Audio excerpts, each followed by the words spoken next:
Bismillahirrahmanirrahim. Assalamualaikum warahmatullahi wabarakatuh. Alhamdulillahi ala ihsanih wa syukru lahu ala taufiqihi wa amtinanih. Ashhadu an la ilaha illallah wahdahu la syarika lah ta'ziman li sya'nih. Wa asyhadu anna Muhammadan abduhu wa rasuluhu ad-da'i ila ridwani salawatu rabbi wa salamuhu wa ala alihi wa ashabihi wa ikhwani. Amma ba'du, ikhwani fillah wa akhwati fiddin, a'azzani Allahu wa iyyakum.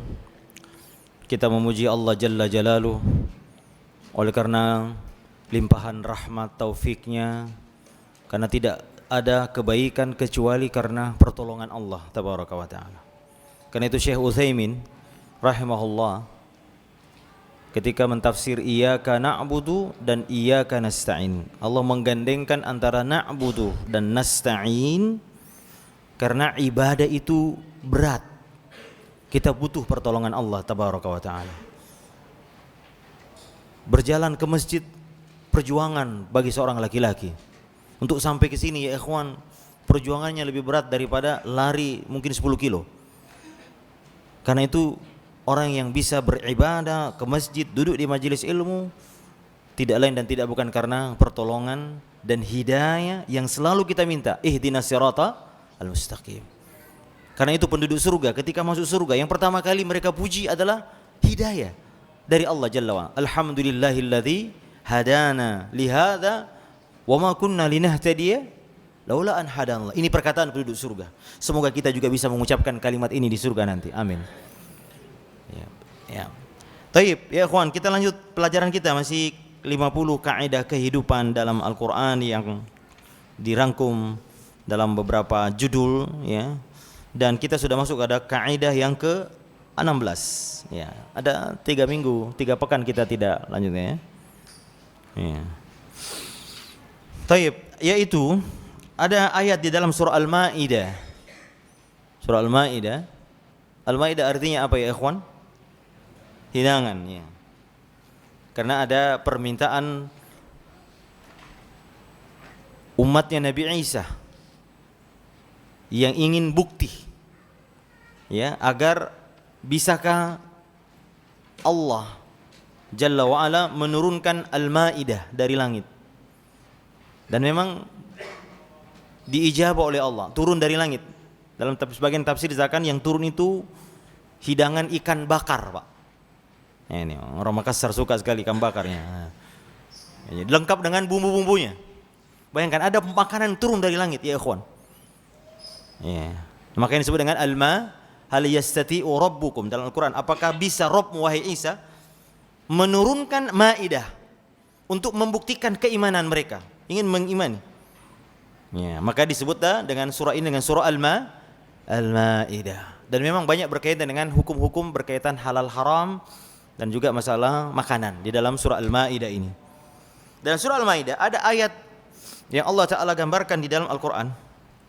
Surah Al-Maidah ayat 100. Allah Ta'ala berfirman, "Qul, katakan wahai Muhammad, la yastawil khabithu wat thayyib." Ya. Tidaklah sama antara al-khabith. Al-khabith dalam bahasa Arab artinya sesuatu yang dibenci karena kotor, sesuatu yang menjijikkan. Ya. Oleh karena itu kita kalau masuk kamar mandi doanya Allahumma inni a'udzubika minal. Nah, ada dua lafaz. Ada khubuthi, baknya dhamma, dan ada baknya di sukun. Minal khubuthi dan hubthi. Ya. Dua-duanya artinya beda tapi berkaitan satu sama lain. Kalau al-khubuthi maknanya syaitan dari jenis laki-laki. Kalau di dhamma. Tapi kalau di sukun, khubuthi artinya sesuatu yang dibenci secara tabiat. Karena memang kamar mandi tempatnya kotor. Siapa orang yang senang di kamar mandi, Pak? Tidak ada orang yang lama-lama. Pak, seenak-enaknya makanan, tapi kalau antum makan di kamar mandi, enak banget satenya. Di mana makannya? Di kamar mandi. Enak. Ya. Karena itu biasanya orang tidak mau lama-lama di kamar mandi, kecuali ahli hisab. Ini. ahli hisabnya. Makanya karena memang temannya ahli hisab ya rokok itu temannya dengan yang di dalam situ. Ya. Makanya pas chemistry-nya sangat sempurna di situ. Nggak ada orang merokok Bismillah. Nggak ada ya. Yang ada orang ya. Ya kemarin di Madinah waktu hajian katanya sebelum jamaah haji Indonesia datang awan Madinah itu langit cerah. Tapi kalau jamaah Indonesia datang langit berasap di mana-mana. Labbaik Allahumma labbaik. Labbaik la syarika lak labbaik. Gimana mengganggu orang ini? Gimana berbuat haji tapi berbuat fasik? Kenapa? Orang batuk-batuk gara-gara rokoknya berbuat fasik. Ya, semoga Allah memberi petunjuk dan taufik kepada yang merokok agar segera diberi taubat Allah supaya berhenti merokok sebelum meninggal. Ya. Sepertinya di sini tidak ada yang merokok ya. Di sekarang tidak ada, nanti di luar mungkin ada, Allah. Baik ya ikhwan ya. Karena itu para ulama mengatakan salah satu bentuk hukuman yang paling berat bagi orang perokok adalah dicabut rasa malu. Enggak punya, diangkut merokok, enggak ada rasa malunya kan? Itu hukuman paling berat bagi orang. Urat malunya udah dicabut. Ya. Nah ini makanya ya akhi ya. Taib. Maka semua yang buruk-buruk dilarang. Dalam surah Al-A'raf juga Allah Ta'ala menggambarkan tentang Nabi kita. Ya. Alladzina yattabi'una ar-rasulan nabiyyal ummiyah. Ya. Alladzina yajidunahu maktuban indahum fit Taurati wal Injil. Ya'muruhum bil ma'ruf wa yanhahum 'anil munkar. Wa yuhillu lahumut thayyibat wa yuharrimu 'alaihimul khaba'its. Kata Allah Jalla wa'ala, dan orang-orang yang mengikuti sang Nabi, sang Rasul yang ummi, yang tertulis dalam kitab Injil dan Taurat, telah tertulis, mereka mendapati, yang mereka menyuruh yang baik-baik dan melarang yang mungkar. Wa yuhillu lahum, dan menghalalkan yang thayyib. Wa yuharrimu alaihimul khaba'its, dan mengharamkan yang buruk, khabith ini yang jelek, yang menjijikkan. Semua yang menjijikkan dilarang. Nah, dalilnya rokok di sini. Khabith, rokok itu khabith. Maka kalau ada orang mengatakan Ustaz tidak ada jisamsu di dalam Quran. Ya, tidak ada Al-Quran. Kita katakan dalilnya ini. Yaitu semua yang Allah menurunkan seorang rasul yang tugasnya menghalalkan yang thayyib dan mengharamkan yang al-khaba'ith, al-khabith. Nah, karena itu kalau kita masuk kamar mandi kita berlindung kepada Allah minal khubusi atau minal khubusi wal khaba'ith. Karena itu tidak boleh, salah satu adab masuk kamar mandi ya ikhwan, masuknya juga dengan kaki kiri. Karena tempat yang buruk, berbeda dengan masuk masjid. Dan tidak boleh berlama-lama. Dan keluar kita mengucapkan ghufranaka. Adapun alhamdulillah azza di sebagian ulama hadis mengatakan sanadnya dhaif. Sanadnya ada dhaif. Maka lebih baik menggunakan yang ghufranaka. Nah, kita kembali, Allah Ta'ala memberi perumpamaan, perbandingan. Ini uslub Allah dalam Al-Quran, banyak sekali yang indah. Ya, terutama menggandengkan dua perkara yang kontras. Dan ini tidak butuh jawaban. Apakah sama yang baik dan yang buruk? Katakan la yastawil khabith wat thayyib. Tidaklah sama antara yang baik dan yang thayyib. Thayyib itu semua yang baik, Pak. Wa kulu minha halalan thayyiban. Yang thayyib itu yang menyenangkan, yang enak dimakan dan bergizi dan disenangi secara tabiat. Ya, makanya khabith itu nama lain dari najis, Pak. Syariat kita melarang semua yang najis kan, Pak. Ya, dilarang menyentuh badan, pakaian dan tempat. Ya, apa najis itu, Pak? Apa namanya? Kotoran. Ya, yang depan dan belakang, madhi, wadi dan madhi. Apa madhi, Pak? Madhi apa? Ya, air yang keluar karena syahwat. Itu najis ya, ikhwan. Ya. Madhi ya, tapi bukan mani, beda. Ya itu juga najis. Ya, sekarang mudah orang keluar madhinya karena lihat gambar ini, gambar itu keluar. Ya, ada seorang sahabat, ya, kalau nggak salah Ali bin Abu Thalib radhiyallahu taala anhu pernah minta tolong tanya kepada Nabi, karena saya menantu Nabi. Karena dia menantunya Nabi, maka dia tidak enak nanya masalah madhi ini. Karena rupanya Ali ini sering keluar madhinya. Ya, maka dia minta tolong kepada orang supaya tanyakan bagaimana hukumnya. Kata Nabi, cuci zakarnya dan berwudu, menunjukkan dia najis. Ya, terus kemudian kotoran binatang yang haram dimakan dagingnya. Nah, dan dalam surah dan banyak ayat ya ikhwan, Allah sering menggunakan kontras ini supaya fitrah kita membenarkan. Apakah sama orang yang beriman dan orang yang kafir. Ya. Dalam Al-Quran misalnya Allah Ta'ala berfirman, la yastawi ashabun nari wa ashabul al-jannah. Tidak sama penduduk surga penduduk neraka. Masa sama Pak? Orang yang rajin ke masjid dengan apa naj'alul muslimin kal mujrimin, kata Allah, apakah kami menyamakan antara yang muslim dengan pendosa? Tentu tidak. Lalu banyak lagi misalnya Allah Ta'ala kul ya hal yastawil a'ma wal basir, apakah sama orang yang melihat dengan orang yang buta? Ya, apalah tatafakkurun. Juga di dalam Al-Quran Allah Ta'ala berfirman, masalul fariqaini kal a'ma wal asam wal basir wasam. Perumpamaan antara dua golongan ini, yakni kafir dan mukmin, seperti perumpamaan orang yang buta dan tuli dan al basir dan yang mendengar dan yang bisa mendengar, yang melihat dan bisa mendengar. Ini perbedaannya jauh. Hal yastawiyani masalah, apakah sama? Tidak sama ya ikhwan. Semua yang baik-baik, semua yang buruk-buruk, baik ucapan, baik akidah, baik doa, baik ucapan, perkataan, perbuatan, benda, semua yang baik tentu beda, kontras dengan yang buruk. Ya. Memang dalam surah Al-Maidah ini, al-khabith di sini lebih banyak bermakna tentang sesuatu benda yang najis, Pak. Tapi boleh kita bawa kepada makna umum bahwa semua yang diharamkan Allah, akidah, ucapan, perbuatan, muamalah yang jelek tentu beda sama dengan yang buruk, yang baik. Kemudian juga banyak sekali misalnya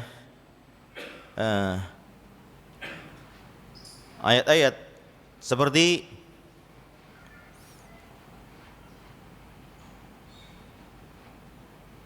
wa ma yastawil ahya'u walal amwat, tidaklah sama orang yang hidup dan orang yang mati. Ya, kata Nabi SAW, mathalul ladzi yadhkuru rabbahu, perumpamaan orang yang berzikir kepada Rabbnya dengan orang yang tidak berzikir seperti perumpamaan orang yang mati dan hidup. Apakah sama orang yang mati atau hidup, Pak? Tidak sama. Ya. Kemudian juga Allah Ta'ala katakan, kul hal yastawil ladzina ya'lamuna wal ladzina la ya'lamun. Apakah sama orang yang berilmu dan yang tidak berilmu? Beda jauh. Beda jauh, Pak. Orang yang tidak berilmu mudah, makanya Ali bin Abu Thalib ya radhiyallahu taala pernah nasihat kepada muridnya namanya Kumail. Ya Kumail, sesungguhnya hati itu innal quluba awiya, hati itu seperti bejana, yang terbaik adalah yang paling banyak ilmunya. Ya, fa khairaha au ahalil ilmi, yang hati yang terbaik adalah hati yang penuh dengan ilmu. Lalu manusia itu terbagi 3 golongan. Kata Nabi, yang pertama alimun rabbani, itu orang yang berilmu dan mengajarkan ilmunya. Lalu kemudian yang kedua adalah muta'allimun ala sabili najah, orang yang selalu belajar seperti antum-antum ini, itulah orang yang berjalan di atas jalan keselamatan. Yang ketiga, hamajun ra'a, orang gembel dan tidak berguna, yang kiri kanan melihat condong ke kiri seperti angin. Orang berkata ini dia pergi, orang berkata ini dia bingung, enggak punya pendirian karena tidak punya ilmunya. Orang sekarang sering ya ikhwan, Ustaz saya bingung Ustaz, datang Ustaz ini ceramah lain, Ustaz ini lagi ceramah lain, hanya aliran ini ada paham itu, saya bingung Ustaz yang mana yang harus kita ikuti. Kenapa bingung? Karena tidak berilmu. Pak, kalau antum pergi ke Jakarta tidak tahu alamat Pak, nanya orang, Pak di mana ini alamat, ada yang mengatakan kanan, ada yang mengatakan kiri, kan kita bingung. Kenapa bingung? Karena kita nggak tahu jalannya. Coba kalau antum tahu jalannya, perlu bingung kan? Maka kalau tidak mau bingung, dengan paham ini, cari ilmu yang benar, Pak. Kalau sudah berilmu, Anda akan tidak seperti hamajun ra'a. Ya, dan banyak lagi ayat-ayat ya ikhwan, yang Allah membandingkan antara sesuatu yang kontras, dan ini tidak butuh jawaban. Karena secara fitrah kita tahu, Pak. Karena itu ya, fitrah orang saya pernah melihat ada eksperimen sosial Pak ya, ada orang yang berjilbab dan yang tidak berjilbab. Ternyata fitrah orang lebih menghargai yang pakai jilbab. Ini eksperimen sosial, ada kamera yang tersembunyi. Ini fitrah. Antum ya akhwan, kalau mau menikah pilih perempuan yang baik atau perempuan yang buruk. Seburuk-buruknya laki-laki pasti mau yang baik, atau betul tidak? Enggak ada yang Ustaz saya yang jelek aja, enggak ada nih. Pasti mau yang Ustaz, yang anak pesantren Ustaz, yang hafal 30 juz Ustaz, yang tinggi, hidungnya mancung Ustaz. Kalau ada begitu, akhi saya duluan ngambil ya. Mau cari yang sempurna. Pak, semua fitrah orang baik. Karena itu ada ayat Al-Quran, al-khabithatu lil-khabithina wat-thayyibatu lit-thayyibina. Dalam Al-Quran kan, perempuan yang baik-baik akan bersama dengan laki-laki. Al-khabithatu, laki-laki, perempuan yang buruk akan mendapatkan laki-laki yang buruk juga. Wal-khabithuna lil-khabith, dan laki-laki yang jelek, buruk akan dapat juga perempuan yang buruk. Sebaliknya juga wat-thayyibati lit-thayyibun, wanita yang baik-baik akan dapat laki-laki yang baik. Ayat ini berkaitan dengan apa, Pak? Ayat ini berkaitan dengan fitnah yang menimpa Aisyah radhiyallahu taala anha. Karena ada yang memfitnah beliau bahwa beliau melakukan perselingkuhan dengan sahabat Safwan bin Mu'attal radhiyallahu taala. Maka Allah bantah dengan mengatakan, tidak mungkin Rasul beristri yang jelek. Ya? Tidak pantas seorang tidak mungkin. Kalau Anda menghina istri Nabi, berarti Anda menghina bahwa dia salah pilih kan? Ya. Dan ini bukan fakta bahwa Ustaz, kok ada orang jelek banget suaminya tapi istrinya baik, kok bisa begitu? Kita katakan ayat ini bukan berkaitan dengan, ayat ini menunjukkan tentang usaha agar Anda mencari yang baik-baik, bukan fakta.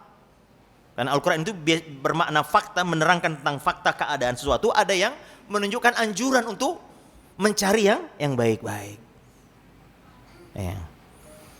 Baik ya ikhwan, ya kita kembali ke pelajaran kita ini ya. Makanya ya, ini Islam itu fitrah, gampang dibangkitkan fitrah kita. Makanya itu Nabi Ibrahim alaihissalam ketika meruntuhkan seluruh patung, dia sisakan satu patung yang paling besar. Kenapa? Dia ingin membangkitkan fitrah kaumnya bahwa Rabb itu hanya satu dan harus yang paling besar. Ya. Karena ini fitrah, makanya Al-Quran banyak sekali, apakah sama orang yang mendengar, apa yang sama orang yang, banyak sekali ayatnya agar membangkitkan fitrah manusia ini ya ikhwan. Iya. Baik. Karena itu salah satu perkara yang bisa menyelamatkan kita adalah fitrah kita. Nabi pernah menggambar ya akhwan, ada satu garis. Lalu Nabi mengatakan inilah siratal mustaqim. Nabi mengatakan di garis ini, di jalan ini ada dua dinding kata Nabi, surani. Lalu di dinding itu ada abwabun mufattaha, pintu-pintu yang terbuka. Lalu di ujung jalannya ada penyeru yang memerintahkan orang berjalan lurus, jangan belok kiri kanan. Lalu di atas pintu itu, pintu yang terbuka tadi ada penyeru agar jangan membuka pintunya. Kata Nabi, siratal mustaqim adalah Islam. Inilah Islam. Kenapa disebut siratal mustaqim ya akhwan? Karena Islam adalah jalan yang mudah menyampaikan kita kepada surga. Ya, makanya kalau ada orang yang berislam ribet kok Ustadz ini, berarti itu bukan, tidak mengikuti pemahaman yang benar. Ya, karena jalan lurus adalah jalan yang cepat sampai dan tidak ribet, mudah. Islam ini mudah. Kata Nabi, inna ad-dina yusr wa la yushaddid din illa ghalabah. Kata Nabi, agama ini mudah, tidaklah orang yang menyulitnya, mempersulitnya kecuali akan kalah. Kecuali akan kalah.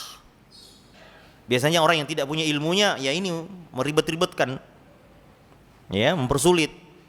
Nah oleh karenanya, ya ikhwan, kata Nabi, dua dinding itu adalah batasan yang tidak boleh kita langgar. Di dunia ini banyak batasan-batasan Allah ya ikhwan. Dan pintu yang terbuka adalah keharaman. Perkara-perkara yang diharamkan Allah, jangan dibuka. Dan orang yang menyeru dari depan jalan itu, ujung jalan itu ya apa Pak? Al-Quran. Karena Allah Ta'ala katakan, inna hadzal Quran yahdi lillati hiya aqwam. Sungguhnya Al-Quran ini memberi petunjuk kepada jalan yang kuat, jalan yang lurus Pak. Adapun penyuruh di atas pintu ini apa? Itulah hati kita. Hati yang selamat ya Pak ya. Hati yang selamat dari ketercampuran fitrah yang rusak. Karena orang sudah mengenal fitrahnya sudah rusak, sudah tidak lagi mengenal kebaikan ya ikhwan. Ya, makanya orang yang lahir, namanya Nabi mengatakan kullu mauludin yuladu alal fitrah. Setiap bayi yang lahir dalam keadaan fitrah. Ya ini apa? Mudah mengenal agama Islam. Ya ini fitrahnya bertauhid. Maka orang tuanya yang merusak, orang Yahudi yang merusaknya, orang Nasrani merusaknya, orang Majusi merusaknya. Nabi tidak mengatakan orang Islam, tidak. Karena sebahikatnya dia sudah Islam. Nah, karenanya ya ikhwani ya,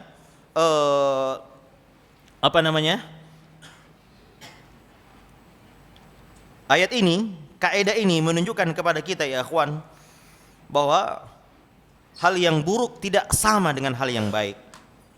Ya. Agama Islam jangan dibandingkan dengan selain Islam, beda jauh. Ya. Akidahnya beda jauh, tauhidnya beda jauh, syariatnya beda jauh. Ya. Ucapan-ucapan, perbuatan-perbuatan orang yang berdakwah amar ma'ruf nahi mungkar tentu beda dengan orang yang mengucapkan kalimat yang mungkar. Ya, keyakinan dan harta yang rezeki yang halal dan yang haram jangan disamakan. Jauh bedanya ya ikhwan. Ya. Ya. Karena itu ya sebagian orang Pak dibutakan dari hal melihat hal ini. Karena kita harus akui sebagian al-khabith itu secara zahir nikmat Pak. Narkoba, rokok, nah zahirnya nikmat. Ya. Secara indrawi, masya Allah Pak, orang yang berzina enak sekali. Ya, nggak punya tanggung jawab. Ya, kita yang menikah ini tanggung jawab cari nafkah, harus pulang ke rumah. Ya. Secara indrawi orang yang mencari harta yang korupsi misalnya gampang banget. Neken doang gini nih, tiba-tiba dapat harta suap segini, cuma duduk-duduk doang. Memanfaatkan jabatannya, datang orang kasih uang suap ini secara indrawi. Maka kita katakan ya akhi, beda. Allah Ta'ala kan la yastawi, katakan wahai Muhammad kepada kaum umatku, beda antara yang buruk dan yang baik. Beda. Bahkan ayat selanjutnya Allah Ta'ala katakan walau a'jabaka kasratul khabith. Walaupun wahai Muhammad ya yang banyak itu, banyaknya keburukan menarik hatimu. Ya. Makanya ini juga ada faedah di sini bahwa jangan menilai sesuatu dari banyaknya. Wa in tuti' aktsara man fil ardi yudilluka fi an sabilillah. Kata Allah Jalla wa Ala, jika engkau mengikuti apa yang paling banyak di muka bumi ini, maka kau akan sesat dari jalan Allah. Lihat ya ikhwan, kaum muslimin jumlahnya besar atau sedikit? Sedikit Pak dibandingkan dengan selain muslim. Kaum orang manusia berapa? 6 miliar kan penduduk dunia. Kaum muslimin hanya 1,5 miliar. Lalu kaum muslimin yang taat dan soleh lebih sedikit atau lebih banyak? Sedikit. Maka Allah sering katakan wa qalilun min ibadiyas syakur. Banyak sekali wa qalilun dan selalu qalil. Ya, dan sedikit ini, hanya sedikit. Banyak sekali ayat-ayat yang mengatakan sedikit. Sebaliknya kalau antum buka aktsaruhum itu lebih banyak sesat. Aktsaruhum la yaqilun, aktsaruhum macam-macam sekali. Maka ya akhi, ukuran kita bukan ukuran standarnya adalah banyak. Karena itu dakwah, pengajian jangan dijadikan standar ukuran banyak yang datang. Ustadz sukses pengajian kita, parkir penuh. Ya. Wah berdesak-desakan. Ukuran kita bukan itu. Tentu kita harus juga berharap bahwa apabila penuh mungkin daya tarik. Tapi yang paling penting adalah kontennya, isinya. Apakah sesuai dengan syariat atau tidak. Makanya walau a'jabaka kasratul khabith. Maka Allah tunjukkan fattakullah. Ya ulil albab, maka hendaklah kalian bertakwa. Apa makna takwa ya ikhwan? Takwa itu secara bahasa artinya menjadikan antara yang kita takutkan ada pelindung. Itu namanya menjadikan wiqaya. Wiqaya sesuatu yang melindungi kita dari perkara yang kita khawatirkan. Ada sesuatu yang kita takutkan, maka karena kita takut, maka kita ada pelindung antara kita dengan yang takut. Maka itulah takwa. Maknanya pelindung antara kemurkaan dan azab Allah. Apa yang bisa mendatangkan murka Allah? Ya. Melindungi kita dari murka Allah apa ya? Mentaati perintahnya dan menjauhilah larangan. Itulah makna takwa. Maka ya ini jangan karena Ustaz, jangankan yang halal, yang haram aja susah sekarang. Ya, saya banyak mendengar orang sudah mulai mengeluh begini, mengeluh itu. Ya, coba kalau bisnis narkoba ya, masya Allah hanya sedikit, ya, maka orang udah mulai gelap mata. Maka ayat ini membuka mata hati kita bahwa perhatikan, tidak sama harta yang haram dan harta yang halal, tidak sama. Jangan terlena dengan banyaknya orang yang kaya-kaya semua ini, jangan. Semua ini menggoda dan menarik untuk tenggelam, sehingga meskipun banyak jumlahnya, nikmat rasanya, mudah melakukannya, tetapi semua itu merupakan penyebabnya terhalangnya kita dari kenikmatan surga yang diisyaratkan Allah Subhanahu wa taala, mengatakan wal baqiyatus shalihatu khairun 'inda rabbika thawaban, dan amal-amal kebaikan yang terus-menerus itu lebih baik pahalanya di sisi Rabbmu. Nah, kaidah ini juga ya ikhwan, dari ayat ini ada dua kaidah, kata pengarang buku ini ada dua kaidah yang harus kita petik. Yang pertama, ya ikhwan, ya, kita harus mencari rezeki yang betul-betul bersih secara syariat. Ya. Ini susah sekarang. Kata Nabi SAW, akan datang masa di mana harta terbaik seseorang adalah kambing yang dia bawa ke atas gunung. Kenapa? Dia lari dari fitnah agamanya, dari fitnah hartanya. Yeah. Kalau sudah sampai begini, ikhwan, masya Allah, ya, makanya kita hati-hati ya, akhi. Hati-hati memakan harta yang haram. Karena Nabi mengatakan, ma min lahmin nabata min haram, fannaru aula. Tubuhnya daging yang tumbuh dari harta yang haram, maka neraka lebih utama baginya. Yeah. Bahkan ya ikhwan, ya, orang yang memakan yang haram, Pak, ibadahnya tidak diterima. Ya.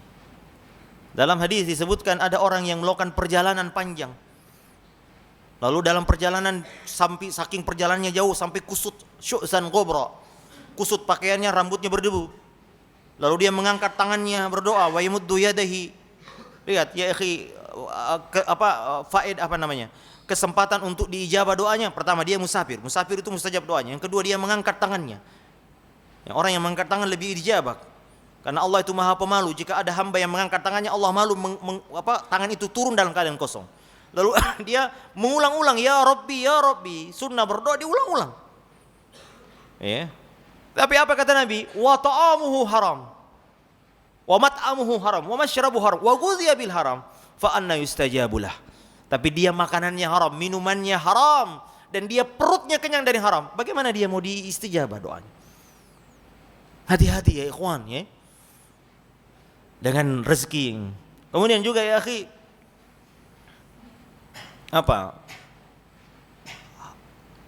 harta yang haram memberi perilaku yang buruk. Makanya Allah Ta'ala menggambarkan orang Yahudi. Apa orang Yahudi? Akaluna lis-suhut, sama'una lil-kadhib, akaluna lis-suhut. Orang Yahudi sering dicela dalam Al-Quran. Keras kepala, ngeyel, macam-macam, Pak. Ya.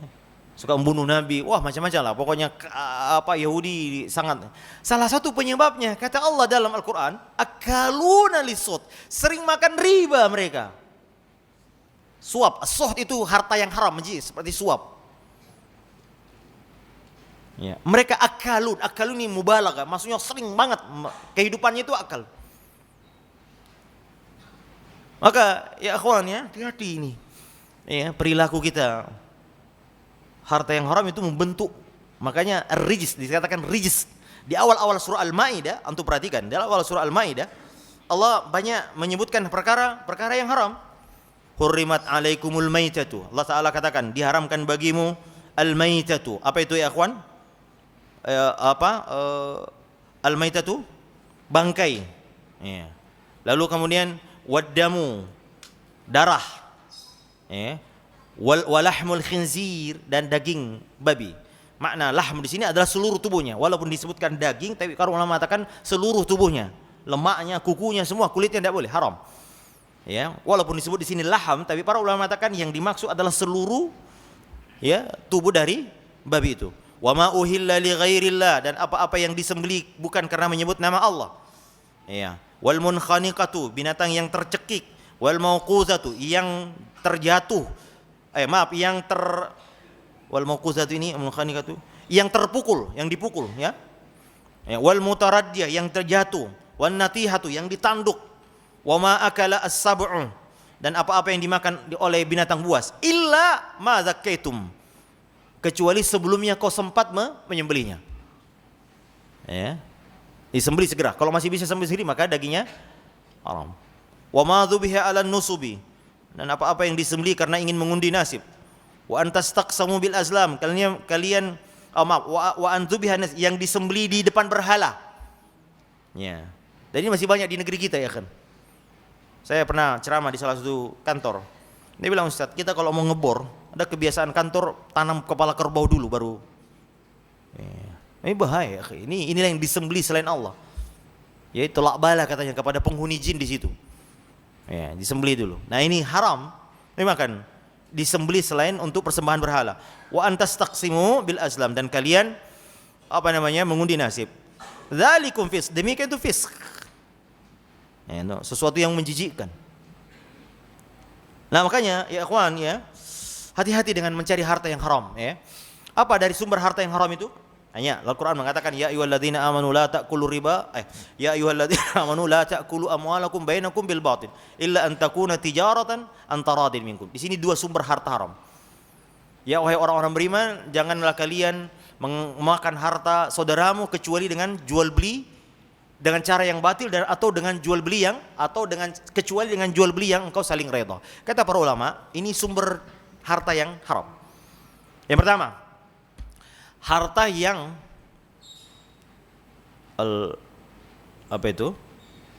yang diperoleh dari akad yang zalim. Ya, jadi maksudnya menzolimi, ada satu orang tidak redha gitu. Jadi dari akad yang tidak redha. Ya. Mencuri, merampas, merampok, menipu. Ya, ini namanya harta haram. Ya. Menipu orang, bersumpah palsu, barangnya ini, barang itu, ini semua tak boleh ya. Jadi orang tidak redho, ditipu, dizolimi haknya. Ya. Baik kualitas barangnya dia tidak tahu apa yang segala macam, enggak boleh.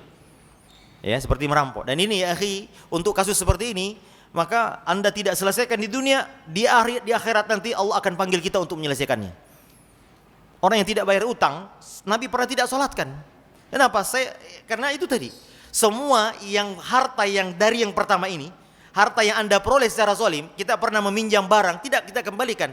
Anda tidak kembalikan dunia. Di akhirat nanti Anda harus bayar dengan amal kita. Hati-hati. Kita pernah naik angkot waktu mahasiswa. Keneknya lewat, kita lagi tidur, pura-pura tidur ya, dia lewat. Alhamdulillah. Uang 500 perak, haknya siapa ya, akhi? Yang punya mobil. Maka dia tidak redha. Maka di akhirat nanti kalau Anda tidak bersedekah atas atau tidak kembalikan, maka dia akan tuntut. Allah akan memanggil kita. Pernah antum dengar hadis tentang orang yang bangkrut? Itulah orang yang qazafa hadza wa akhadha mala hadza. Banyak bersedekah, banyak pahalanya, banyak salatnya, tapi dia mengambil harta ini, dia memukul ini, dia menudih, maka dia diambil hasanatnya, kebaikannya untuk dia. Hati-hati ya, akhi. Kita pernah pinjam sepatu teman waktu kos-kosan, lalu kita gak kembalikan, di akhirat nanti dia akan, kecuali Anda minta redha. Maka itu Nabi SAW mengatakan, man kanat lahu mazlama, siapa yang memiliki kezaliman min irdihi, dari kehormatan saudaranya atau harta saudaranya secara zalim antum ambil, maka falyatahallal minhul yawm, hendaklah segera minta dihalalkan hari, min qabli yaumun la dinar wala dinar, sebelum datangnya hari di mana dinar tidak bisa dibayarkan. Hati-hati ya ikhwan. Nabi pernah tidak mensolati jenazah yang ada karena 2 dinar. Kenapa? Ini takutnya ini. Hati-hati. Kalau haknya Allah antum zolimi, taubat selesai. Tapi kalau haknya manusia, ya akhi, Anda harus minta keridhaannya di dunia. Kalau enggak, di akhirat kita bayar dengan pahala kita. Iya, kalau ada pahala kita banyak. Maka jangan sampai kita sibuk mencari pahala sampai di akhirat untuk transfer orang lain. Kenapa? Lidah kita seperti sekarang di media sosial. Orang di media sosial, saya seram sekali sekarang media sosial. Saya makanya takut lihat Facebook, Pak. Kalau lihat orang seram-seram komentarnya, kadang-kadang saya berpikir ini orang apa enggak takut, apa enggak yakin, ada yang mencatatnya dia ini. Seolah-olah tidak ada yang melihatnya, mencatatnya. Wah, kalau mengomongi orang luar biasa. Komentar ini, komentar itu. Ada yang mencatat ya ikhwan. Lihat, lisan sama kedudukan dengan tulisan. Maka semua ini kezaliman akan dibayar di akhirat. Zalim masalah harta. Ya, kita pernah makan di warung dulu waktu kita mahasiswa, kita nggak bayar, kita ngambil tempe dulu waktu saya di Jogja. Ya. Itu penjualnya luar biasa ya. Dia bilang tulis makan saja, ya nanti ini saja. Kadang-kadang makan tempe bayar 2, para makannya 3. Nah tempe itu di akhirat akan dituntut oleh si mbak itu nanti dia. Kalau Anda tidak kembalikan sekarang, hati-hati ya kawan. Ya. Makanya Ibnu Mas'ud radhiyallahu ta'ala pernah membeli seorang budak. Sampai di rumah budaknya ternyata di kantongnya ada emas. Berarti emas milik siapa? Yang jual budak tadi. Maka dia kejar, kembali ke pasar tadi, nggak ketemu. Sampai tutup pasar dia cari-cari nggak ketemu. Akhirnya dia bersedekah. Oh, dia katakan, Allahumma ya Allah, ini hadza an rabbal ya Allah, ini atas saya sedekah atas nama pemilik budak yang pertama ini. Kalau dia redha, kalau dia tidak redha, maka ini saya akan berikan di akhirat pahalanya untuk dia. Karena bisa jadi orang yang tadi itu nyari-nyari juga ya kawan, tapi nggak ketemu juga sama bin Mas'ud. Ini menunjukkan bahwa ya kan, kalau anda punya kezaliman, kembalikan dan sedekahkan atas nama, kalau tidak bisa lagi menemukannya. Karena perbuatan sahabat adalah hujjah, perkataan sahabat adalah hujjah. Jadi kalau anda, waduh Ustaz gimana ya, udah lama angkotnya 20 tahun yang lalu waktu di mahasiswa, gimana carinya, nggak tahu gimana sekarang, bersedekah atas namanya, Allah yang tahu namanya dia. Kenapa ya, akhirat anda akan ditagih, dibayar dengan apa? Padahal kita butuh pahala di akhirat ya ikhwan, kita butuh pahala di akhirat ya. Subhanallah ya akhi, makanya hati-hati dengan harta yang zalim ini, suap ya. Orang sekarang Pak Madu, suap itu dianggap biasa. Makanya Anas bin Malik mengatakan, kunna na'uddu la ta'amaluna, kata beliau, saya agak lupa dalilnya, dalam Riyadhus Shalihin disebutkan bab tentang al-muraqabah. Nabi Anas bin Malik, dulu kami melakukan sebuah amalan ya, dan kalian sekarang ini, kata Anas bin Malik, melakukan amalan yang kalian anggap lebih ringan daripada rambut. Padahal dulu kami di zaman Nabi menganggapnya sebagai perkara yang bisa membinasakan kita. Ya, sekarang ini orang menganggap dosa itu sepele, Pak. Padahal dulu di zaman Nabi perkara itu perkara yang sangat membuat kami takut sekali dapat azab. Seperti apa? Salat berjamaah. Dulu para sahabat, Pak, anti sekali tidak salat berjamaah. Mereka menganggap dosa besar kalau tidak salat berjamaah. Bahkan kami menganggap orang yang tidak berjamaah itu orang yang munafik, terkenal kemunafikannya. Maka dulu kami sering melihat ada orang dipapah ke masjid. Sekarang orang menganggap salat berjamaah biasa aja. Ya, udahlah di rumah aja lah. Padahal di zaman Nabi tidak salat berjamaah dianggap perkara yang bisa membinasakan mereka. Ini kata Anas bin Malik. Nah sekarang orang menganggap hadiah seperti ini, dapat ini, ya, karena dia sudah digaji oleh Ya, Nabi mengatakan, ya, hadiyatul ummal gulul. Hadiah bagi orang yang sudah digaji, maka ini korupsi, gulul, harta gulul. Tapi orang sekarang Masya Allah ya akhi, ini harta haram ya. Ya. Kemudian yang kedua, harta haram yang diperoleh secara sukarela. Ya. Mungkin bingung Ustaz, kok sukarela Ustaz ya? Ini banyak orang salah paham. Ustaz, saya rela kok pinjam uang pakai bunga. Ya, apakah kemudian menggugurkan dosanya? Ya ikhwan, tidak. Orang PSK juga kan sukarela kan Mbak ya? Mbak berapa Mbak? 500.000 1 jam, oh ya udah. Rela. Apakah hilang dosanya? Tidak. Tetap dosa. Nah banyak amalan-amalan seperti ini, ada dosa-dosa yang seperti ini, orang akadnya sah, akadnya sukarela. Nah, seperti hadiah tadi ini, suap, menyuap, ya, ikhlas. Maka ada seorang sahabat Abu Lubaib pernah ditugaskan Nabi untuk mengumpulkan zakat di negeri di kabilah-kabilah. Ya, petugas zakat, amil. Pulang dari mengambil zakat, dia taruh, ya Rasul, ini zakatnya, ini zakatnya, dan ini hadiah mereka untuk saya. Wah, Nabi naik ke mimbar. Apakah ada orang yang kemudian telah kami gaji lalu dia menerima hadiah? Apakah kalau dia tinggal di rumahnya, dia bukan pegawai, apakah orang sukarela datang memberi gaji, memberi hadiah? Itu tidak. Karena Nabi SAW, jangan sampai aku datang bertemu dengan kalian, di lehernya ada suara onta, suara sapi, suara kambing yang dia korupsi.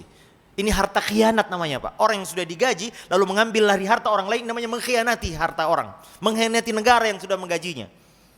Mengkhianati perusahaan yang telah menggajinya. Karena dia mengambil sesuatu karena dia sudah digaji.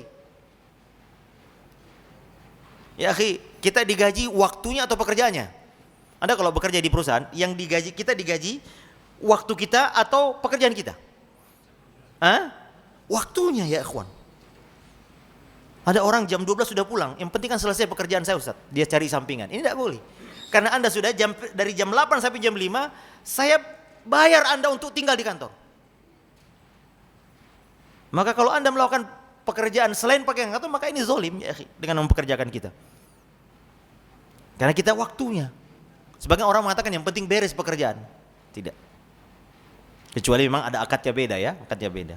Masya Allah ya akhwan, hati-hati ya, harta haram ini banyak sekali. Karena itu butuh ilmu ya akhwan. Karena itu dulu Umar bin Khattab radhiyallahu taala tidak membolehkan orang dagang di pasar kecuali memahami ilmu fikihnya. Tak boleh. Kenapa? Ini bahaya. Ya ada belajar di tempat kita ini Asbayu, ada belajar fikih muamalah. Ustaz Erwandi ada ya. Ya akhi, bapak yang mau jadi pengusaha ya akhi, belajar fikih muamalah, fikih dagang. Ya. Kalau Anda mau jadi pedagang, pengusaha, kalau tidak belajar fikihnya ya akhi, Anda bisa makan riba atau makan harta haram tidak sadar karena kita enggak tahu ilmunya. Wajib kita belajar. Ya. Kita mau sholat aja pakai ilmu, apalagi mau dagang. Kan dagang juga ini bahaya, hartanya masuk ke tubuh kita. Umar bin Khattab pernah sering dikasih susu oleh pembantunya. Suatu ketika dia merasa susunya beda. Dia bilang, kok dari mana nih susunya? Kata iya tadi saya nggak sempat. Susu ontamu tidak mengeluarkan, maka saya pergi ke harta zakat lalu saya ambilkan. Maka demi Allah saya akan, kata Umar bin Khattab sebagai presiden loh, saya keluarkan ini. Ini harta bukan hak saya. Ini Umar bin Khattab mengatakan. Ya. Abu Bakar As-Siddiq radhiyallahu taala diberi makanan oleh budaknya. Setelah makan dia tanya, "Dari mana makan ini?" Saya dulu atakahan. Saya dulu berprofesi sebagai dukun abal-abal dulu katanya. Atakahan itu maksudnya dukun bohong-bohongan. Setelah saya masuk, saya berhenti. Lalu kemarin saya ketemu orang yang pernah pasien abal-abal saya, memberi saya hadiah, yang ini yang kau makan. Umar mengatakan demi Allah saya akan, karena Nabi mengatakan tidak boleh mengambil jasa harta dari perdagangan, PSK dan juga jual beli anjing dan kucing ya. Nabi mengatakan tidak boleh mengambil harta dari situ, harga dari situ. Maka dia keluarkan. Lihat ya ikhwan, bagaimana para salaf takut sekali mereka memakan harta yang haram. Ya, jadi ada dua tadi sumbernya, ada akad yang zalim dan ada yang sukarela. Yang sukarela seperti yang banyak adalah riba, Pak. Ya, seperti suap, menyuap, riba, ini yang banyak terjadi. Ya, jadi seolah-olah sukarela tapi tidak boleh. Ya, tidak boleh. Sudah azan, sudah waktu. Hadza wallahu a'lam. Kita lanjutkan Nabi Sisha. Sallallahu ala nabiyyina wa ala alihi wa sahbihi wa sallam wa akhiru da'wana alhamdulillah. Assalamualaikum warahmatullahi wabarakatuh. Assalamualaikum warahmatullahi wabarakatuh. Alhamdulillah wa syukurillah wassalatu wassalamu ala Rasulillah wa ala alihi wa ashabihi wa man tabi'ahum bi ihsanin ila yaumil qiyamah. Amma ba'du. Ikhwani billah. Oleh karenanya kita dapati banyak sekali anjuran untuk mencari rezeki yang thayyib. Ya.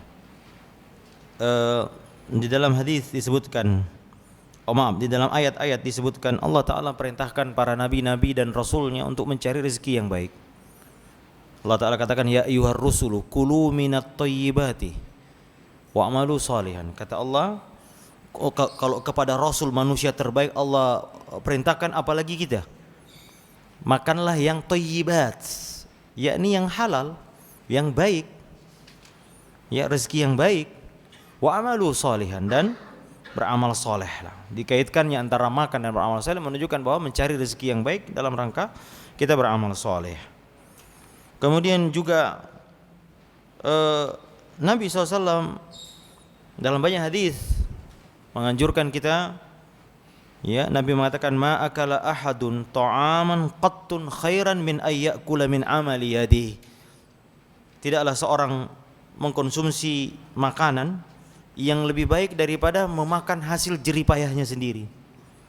Ya. Wa inna nabiyallahi Dawud alaihissalam kana ya'kulu min amali yadihi. Adalah Nabi Daud, walaupun dia raja, tapi dia memakan makanan dari hasil upayanya membuat baju besi. Kemudian juga Nabi SAW bersabda dalam hadis riwayat Bukhari, la ayyakhudha ahadakum ahbalahu. Sungguh seandainya setelah seorang dari kalian mengambil beberapa tali, ya, thumma ya'tiyal jabal, kemudian dia datang ke gunung, faya'tiya bi hurmatin min hatabin ala dhahrihi fayabi'aha Fayakuffullahu biha wajhah. Kemudian dia kembali dengan memikul seikat kayu bakar dan menjualnya. Kemudian Allah dengan hasil jual itu Allah mencukupkan kebutuhannya. Maka khairallahu min ayyas'alan nas a'atahu aw mana'ahu. Itu lebih baik baginya daripada meminta-minta kepada manusia, entah diberi atau tidak diberi. Jazakallah khair, Masya Allah. Ya, barakallah. Kenapa ayah anda yang orang tua disuruh-suruh ke depan ini, Masya Allah. Ya, jazakallah khair ya ayah. Ya, semoga Allah berkahi. Ya, itu dia. Kemudian juga ya akhi, ada hadis Nabi SAW yang mengatakan man akala thayyiban, siapa yang memakan yang baik, ya, baik ini baik zatnya maupun cara menghasilkannya, cara mendapatkannya ya ikhwan. Karena keharaman itu bisa dengan zatnya sendiri yaitu najis atau mungkin cara. Ya. Jual spiritus boleh atau tidak ya ikhwan? Boleh ya. Tapi kalau jualnya untuk orang yang ingin mencampur dengan alkohol ada untuk ini maka tidak boleh. Ya.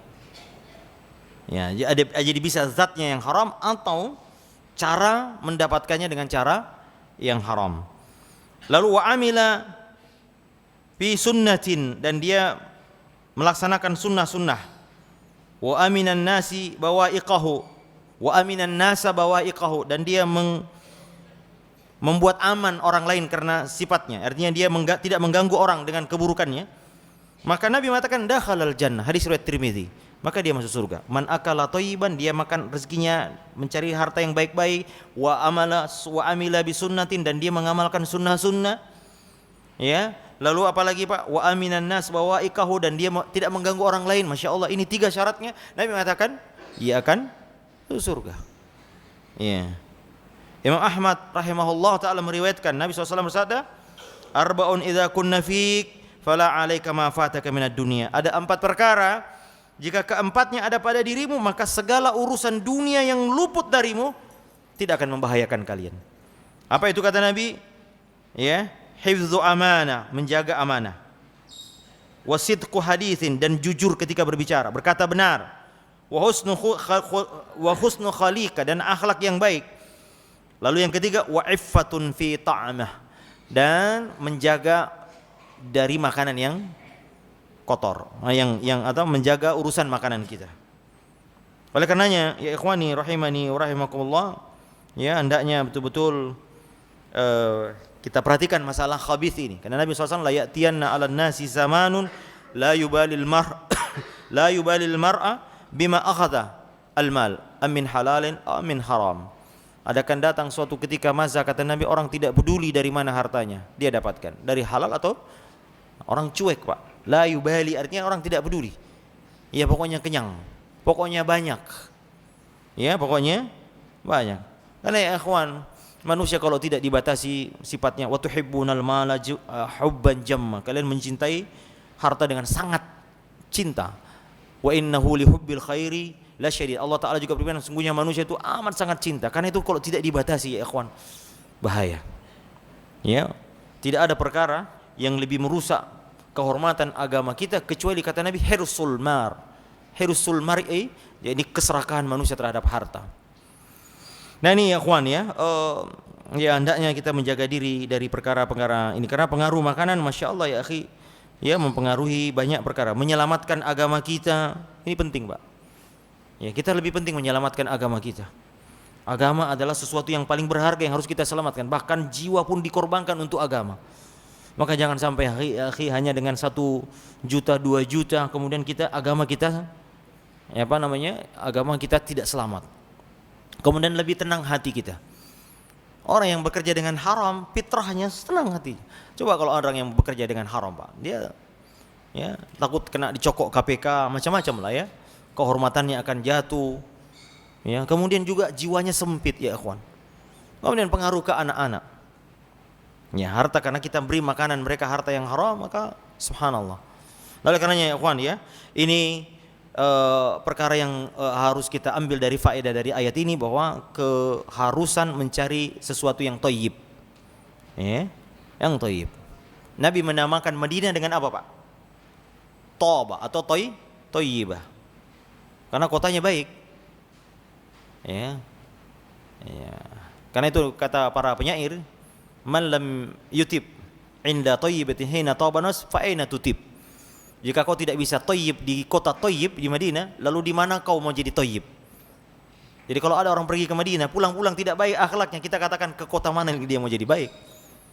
Nah, makanya ya akhwan ya, itu yang faedah. Kedua, terakhir, di antara faedah dari ayat ini, kata pengarang buku ini adalah mengajarkan bahwa kita tidak bisa menjadikan kuantitas sebagai ukuran kebenaran. Karena ayat yang dibaca oleh imam kita juga tadi, ayat yang kita baca ini adalah walau a'jabaka, walaupun ya kasratul khabis, walaupun engkau melihat keburukan itu banyak dan menarik hatimu. Ini ya ikhwan yang sering jadikan orang ukuran. Dan ini talbis atau syubhat yang sering digaungkan oleh orang-orang sesat, ya, menjadikan parameter kebenaran berdasarkan kuantitas, ya, banyak atau sedikit, ya. Tetapi kita katakan kebenaran disebut kebenaran walaupun Anda sendiri, ya, yang penting apakah sesuai dengan dalil, ya, Al-Quran dan As-Sunnah, tanpa perlu menengok apakah banyak orang yang mengikutinya atau minimnya orang yang mengikutinya. Ya. Karena tadi ayat yang kita bacakan, ya, wa in tuti, ya, aktsara man fil ardi yudilluka an sabilillah, jika engkau mengikuti kebanyakan orang-orang di muka bumi ini, maka mereka akan menyesatkan kalian di jalan Allah. Iyattabi'una illa dhann, mereka tidak lain hanya mengikuti persangkaan. Wa inhum illa yakhrusun, dan mereka tidak lain hanya mengikuti persangkaan belaka, dan mereka berdusta, tidak lain berdusta terhadap Allah Subhanahu wa taala. Karena itu ya ikhwan ya, Ibnu Qayyim atau Ibnu Katsir rahimahullah ketika menafsirkan ayat ini, ya, beliau mengatakan dalam ayat ini tentang mengikuti orang yang banyak, jangan kau ikuti orang banyak kau akan sesat. Kata beliau, dalam ayat ini Allah mengabarkan bahwa kondisi kebanyakan manusia di muka bumi dari keturunan Adam, ya, sesungguhnya mereka lebih banyak yang sesat daripada yang mendapatkan petunjuk. Ya. Dalam ayat yang lain Allah Ta'ala katakan wa inna katsiran minal khulata, dan sungguhnya banyak orang yang berserikat itu, la yabghi ba'duhum ala ba'din illa alladzina amanu wa amilus salih wa qalilum mahum, kecuali orang-orang yang beriman dan beramal saleh, wa qalilum mahum, dan mereka itu sedikit sekali yang beriman dan mengamalkannya. Tadi saya sudah sampaikan, bukankah jumlah kaum muslimin lebih sedikit dibanding dengan orang-orang kafir, dan umat Islam yang alim ulamanya lebih sedikit daripada yang selain alimnya, dan bukan kaum muslimin yang beramal mengamalkan ajarannya lebih sedikit daripada yang selalu sedikit. Makanya ya Allah Subhanahu wa taala wa ma amana ma'hu illa qalil, tidaklah beriman bersamanya, ini bersama dengan Nabi Nuh, kecuali sedikit. Jadi ini faedah bagi para pengurus dakwah, ya, untuk jangan berkecil hati kalau sudah melaksanakan kegiatan dakwah tabligh, ya, kemudian sedikit yang datang, jangan kecewa, ya, karena kita mengajak orang kepada Allah, bukan mengajak kepada kelompok, bukan mengajak kepada organisasi, partai atau apa saja. Kita mengajak orang kepada Allah Jalla wa Ala. Baik ya ikhwan, ini yang dapat kita ambil petik dari pelajaran, ya, mudah-mudahan Allah Subhanahu wa taala memberikan kita taufik dan hidayah untuk selalu istiqomah di atas perkara yang baik dan yang benar. Hadza wallahu a'la wa a'lam, sallallahu ala nabiyyina wa ala alihi wa sahbihi wasallam. Ya, ada pertanyaan?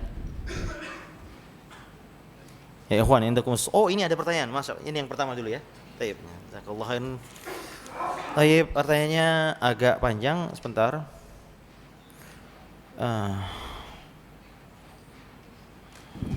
Saya harus baca dulu apakah pertanyaan ini layak atau tidak, atau saya tak bisa tahu jawabannya atau tidak. Taib, baik, kita nampaknya baik sekali pertanyaan. Ustadz, ada seorang ikhwan, oh berarti yang bertanya ini ikhwat ya, yang bersungguh-sungguh ingin menikah dengan saya. Alhamdulillah, akhlaknya baik, rajin ibadah, namun belum bisa menerima perkara-perkara yang sunnah yang diajarkan Nabi SAW, karena dibesarkan di lingkungan tradisi yang kental. Ya, bagaimana saya menyikapinya ketika menikah nanti? Mengingat kodrat istri harus taat pada suami. Apakah fitrahnya yang sudah rusak dapat diperbaiki dan bagaimana caranya? Jazakallahu khairan. Pertanyaan, jazakillah khair pertanyaannya. Pertanyaan sangat baik. Ya ikhwan, kata Nabi SAW, hati-hati engkau meletakkan anak gadismu. Ya. Karena itu ya akhi, di dalam Al-Quran perintah itu sebetulnya perintah nikahkan. Wa ankihu al-ayama was-salihina min ibadikum wa imaikum iyakunu fuqara yughnihullahu min fadli. Allah Ta'ala perintahkan bukan menikahlah, nikahkanlah orang yang sendiri yang layak menikah di antara kalian. Karena itu di antara tradisi salaf yang banyak ditinggalkan sekarang adalah mencarikan anak kita.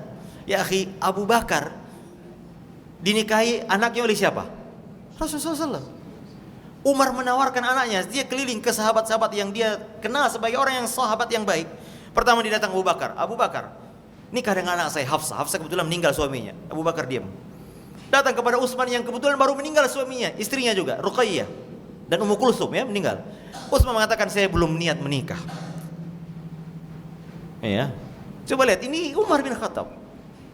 Karena itu ya, jangan biarkan anak-anak kita ini, makanya tidak ada sah menikah kecuali dengan wali. Kan dalam rangka apa wali? Memfilter ini mana laki-laki yang baik atau tidak. La nikah illa biwali, kata Nabi mengulangi. Tidak ada nikah kecuali dengan wali, tidak ada nikah kecuali wali. Ya. Maka diantara adanya kenapa ada wali akhi dalam rangka tadi ini. Jangan biarkan anak kita datang, Pak, saya mau nikah siapa ini? Ya udah, kamu sudah lihat orangnya. Kita yang harus tahu. Ya, makanya ke masjid lihat bahwa apa yang punya anak gadis, lihat ini yang jomblo ini banyak sekali ini. Lihat, nah diantara mereka ini sudah ya akhi, jangankan anak bapak yang gadis, masjid sholat saja dia jaga baik-baik. Apalagi kalau cuma anak gadis kan? Cari di sini yang ini yang akhwat-akhwatnya ini. Tawarkan anak kita. Kalau lihat orang yang soleh, ya, Ustaz, tolong anak saya ini nikahi misalnya ini. Iya. Ini bukan buat saya, Ustaz yang lain maksudnya ya. Itu lebih baik begitu ya kawan. Iya. Nah tentu memang ya akhi, tentu perkaranya adalah yang penting akidahnya benar. Karena kalau ini memang 73 golongan umatku ya, satu ahlus sunnah wal jamaah yang selamat. Yang lain 72 kan ini jangan sampai ya, ini aliran-aliran akidah, penyimpangan dalam akidah seperti Syiah, Khawarij, Murji'ah, Qadariyah. Ya, adapun yang disebutkan tadi ini, insya Allah mereka ahlus sunnah, cuman mungkin menyimpang amaliyahnya. Semoga masih bisa diperbaiki Bu ya. Kalau bisa lihat secara fitrah, karena begini ya kawan, sebagian orang di Indonesia ini mereka melakukan ini karena tradisi, kebagian besar karena kebodohan. Maka tidak boleh kita keras mengingkari saudara-saudara kita yang menyimpang amaliyahnya ini. Karena sebagian mereka mengikuti, tidak ada. Maka kalau kita berdakwah dengan keras kepada mereka, biasa antipati. Karena sebagian mereka melakukannya karena tidak ada ilmu yang datang kepada mereka. Ya, tapi kita katakan mereka ini adalah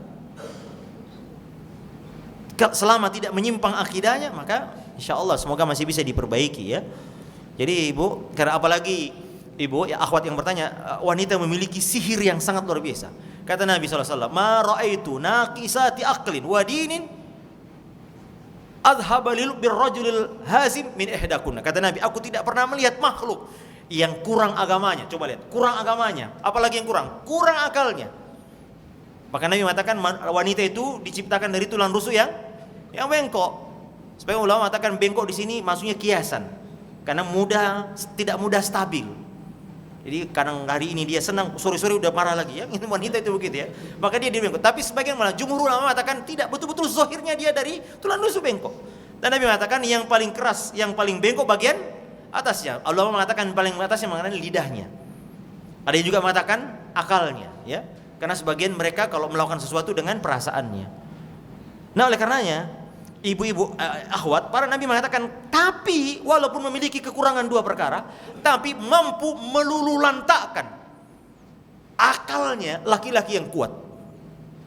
menghilangkan akalnya laki-laki yang kuat. Bisa bikin kelepak-kelepak kita ini laki-laki. Maka ini ya akhi, kalau akhwat yang bertanya ini bisa melakukan itu, subhanallah, laki-laki akan nurut. Ya, jadi saya tidak bisa menjawab secara pasti, tapi coba lihat akhlaknya secara hanif, dia punya hanif atau tidak. Mudah yang penting dia sholat baik akhlaknya dan dia mudah. Ya, sebagian orang kalau dikasih dalil, masya Allah pak. Ya, kita katakan ini dari Nabi SAW, hadisnya sesuai, insya Allah bisa kembali. Kecuali orang yang sombong pak. Ya, dia belum bacanya, pokoknya saya nggak mau. Ya, ini orang yang buka hatinya, fitrahnya bersih, dibuka dalil sesuai dengan dalil, maka dia akan mengikuti. Maka tergantung, saya katakan ini tergantung daripada ibu juga, akhwat yang bertanya. Kalau dia bisa, insya Allah bisa menampilkan, ya, dengan sihirnya itu, ya, dia bisa, ya akhwan, bagaimana kita ini laki-laki, akhi, kalau sudah ketemu wanita istri kita, aduh hilang ya, hilang akal sehat kita kadang-kadang. Demikian ya akhwan ya. Ya, semoga bisa, insya Allah Taala. Ya. Kemudian jangan lupa minta pertolongan kepada Allah Subhanahu wa Taala. Fadhal ya akhi. Assalamualaikum warahmatullahi wabarakatuh. Assalamualaikum warahmatullahi. Di dalam Al-Quran disebutkan bahwa kita tidak boleh mendatangi hakim untuk memakan harta orang lain dengan cara yang batil. Itu dulu ilal. Apakah maksud dari ayat ini termasuk juga ketika kita di Indonesia misalnya kita melakukan gugatan gitu Ustaz, terus kita menggugat senilai uang, apakah yang dimaksud itu termasuk hal ini Ustaz? Dan bagaimana hukumnya kita berprofesi sebagai praktisi hukum, contohnya sebagai pengacara, sebagai jaksa mungkin Ustaz, di mana itu kan yang ditegakkan hukum pidana bukan hukum Islam Ustaz. Tayyib, barakallahu fikum. Ayat ini, ayat terdapat di dalam surah Al-Baqarah. Ya, Allah Ta'ala berfirman, saya bacakan ayatnya ikhwan. Wala ta'kulu amwalakum bainakum bil batil. Jangan kalian makan harta saudaramu dengan cara yang batil. Wa tudlu biha ilal hukam, dan kalian membawanya kepada hakim, lita'kulu, agar kalian fariqam min amwalinas, agar kalian memakan mereka harta mereka dengan bil ismi. Ini perhatikan kata bil ismi, dengan cara berbuat dosa. Wa antum ta'lamun, dan kalian tahu. Ini yang menunjukkan bahwa keharaman membawa kepada hakim, karena kita tahu di Rasulullah SAW menunjuk beberapa hakim. Salah satunya adalah yang akan kita bahas nanti subuh, seorang sahabat namanya Abu Ubaidah bin Jarrah radhiyallahu ta'ala. Abu Ubaidah datang orang-orang Nasrani dari Najran. Ya Rasulullah, kami tahu orang Islam ini bagus-bagus. Coba lihat, orang Nasrani mengakui kehebatan kaum muslimin, adil dalam memutuskan. Wahai Muhammad, kirim kepada kami seorang yang adil dan amanah, yang bisa menyelesaikan masalah-masalah kami, persengketaan. Maka Nabi mengatakan, aku akan kirim seorang yang paling terpercaya dalam umat, aminu hadhil ummah, orang yang paling menjaga amanah di antara umatku, yaitu apa? Abu Ubaidah bin Jarrah. Nah, ini mengirim untuk menyelesaikan hakim, artinya boleh kita bertahkim. Ya. Ali bin Abu Thalib ketika berselisih dengan Muawiyah, bertahkim dengan dua sahabat. Ini boleh. Jadi membawa perkara kepada hakim tidak tercela secara mutlak. Ya. Kalau kita ingin mendapatkan kebenaran, sebagaimana Nabi Sulaiman dan Nabi Daud datang, dua orang bersengketa masalah kambing dan kebunnya kan ya. Nabi Daud memberi keputusan. Ternyata keputusannya diperbaiki oleh Nabi Sulaiman. Ini boleh. Yang tidak boleh disebutkan di sini ya ikhwan, ya. Ini tafsirnya Imam As-Sa'di rahimahullahu taala, adalah kalau kita sebentar ya.